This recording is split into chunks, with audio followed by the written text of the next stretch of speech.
Life Adventure News. They turned out in their hundreds protesting against Australia's lockdown response to the COVID pandemic and clashed with police at Freedom Day rallies at Olympic and Hyde parks.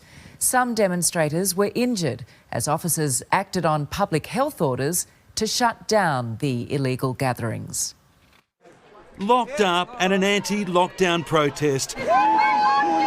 More than 200 people, many mask-free and COVID non-believers, gathered at Olympic Park to be greeted by a wall of police. Armed with a megaphone and health orders preventing such a demonstration. No, the Public Health Act says I can... Wait, the public... Let's go. We're Time to go. going to get an argument. You have to give me a reason for why... You need to get out of here. Sydney may not be in lockdown, but many there claimed Australia's overreaction to the coronavirus had taken away their rights. People just want to have their say and fight for their rights, you know, and that's what we're here for. We're here for our freedom, here for the freedom of our kids. And one man's bid for freedom was only short-lived. After running from police, he was rounded up and bundled away.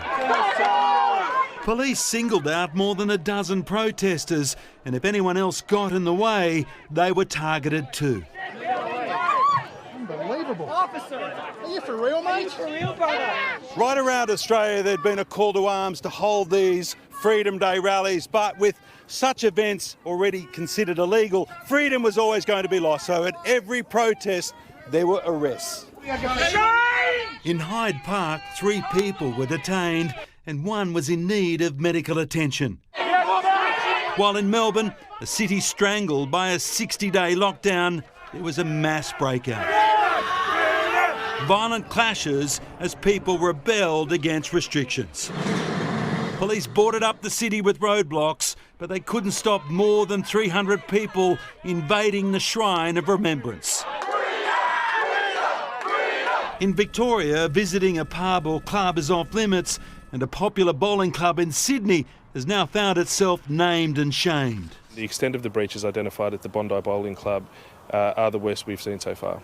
Mingling in the bar, tables with more than 10 people and social distance failings cost the club $10,000 in fines. Meanwhile, in the state's all-important COVID count, there were 5 new cases in the past 24 hours. 1 was a returned traveller in quarantine and 4 are linked to the so-called CBD cluster, bringing the total there to 61.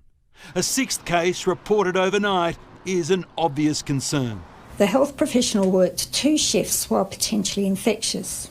Concord Hospital's emergency department on September 1 and Liverpool Hospital's ER on September 3. Victoria sadly recorded 11 more deaths and 76 new cases, down from 81. Enough for the state's chief doctor to make a bold declaration. We are on the winning stretch now, there's no question. This is the last gasp of the virus. But it won't be enough to end the lockdown there or silence the critics and the non-believers who claim COVID is a conspiracy. Damien Ryan, 9 News.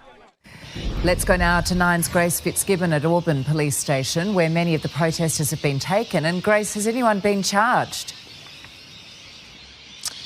Well, Georgie, it was certainly a huge afternoon for police and a very expensive one for protesters at Sydney Olympic Park. In total, there were 57 infringement notices issued. Those people ordered to pay $1,000 fines each. On top of that, though, 2 men were arrested and brought back here to Auburn Police Station. They're currently still being dealt with by police, but we understand charges are likely to be laid tonight. Georgie?